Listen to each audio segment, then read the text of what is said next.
name is Sally Diaz. I was diagnosed with triple-negative breast cancer in May of 2014. And the way I found out about PRMA is I had actually went to another reconstructive doctor that was recommended through my insurance company.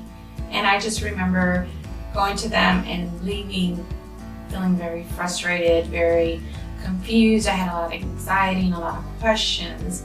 And so I went home and I got online, and a lot of the breast cancer survivor friends that I had, they had talked about PRMA and how wonderful their nurses and staff were.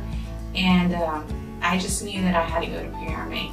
Unfortunately, at the time, my insurance company and PRMA didn't have a contract or whatever, so I decided to wait for my open season, and I changed insurance companies so that I can go to PRMA.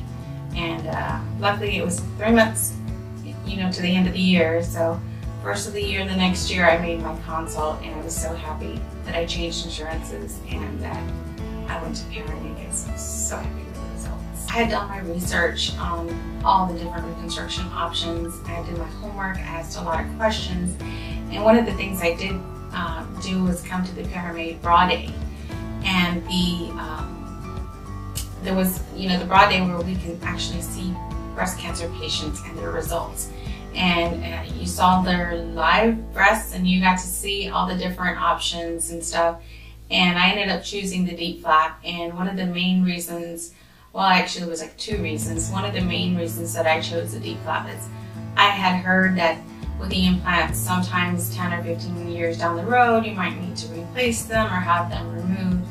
And I knew for me, I was done with surgery. I wanted the reconstruction surgery to be my last breast cancer or any kind of breast surgery. So I knew that the DIEP flap would be the way to go. The other reason I chose the DIEP flap was because I wanted a more natural look and feel to my breasts, and I knew the DIEP flap would do it. And they do. They feel real. They feel warm. They've grown with me as I've gained weight. So I'm super happy with the results the DIEP flap gave me. I actually didn't have that bad of a time with the DIEP flap. The tubes were the worst part of it, and I didn't have a lot of pain. I think I hardly even broke open the prescription bottle for the pain. I do remember one time I was at home and I had a concern on how I was healing. So I immediately emailed the nurse, and she got back with me the same day. And she's like, well, send me a picture. And I sent her a picture. I emailed it to her. Within a couple of hours, she had already reached, the doctor, and they had called me back and told me everything looks fine, everything's healing fine. And so that was great to know that I had that reassurance. That same day, I had the questions answered, and I could move on with healing. Ask a lot of questions, do your research, do your homework, and I would also recommend finding a survivor who's been through the type of procedure that you're looking to have done.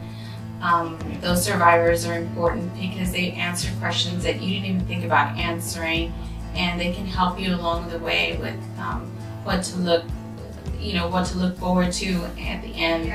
So that would be my first recommendation. And then I would just say for breast cancer reconstruction, soon-to-be patients to let breast reconstruction be the end of your breast cancer journey. Let it complete you. Let it, make you whole again. I joke around with my friends that after reconstruction, I felt like Humpty Dumpty, because I felt like Humpty Dumpty got put back together again. So that's what reconstruction did for me, and I hope that it does that for future patients.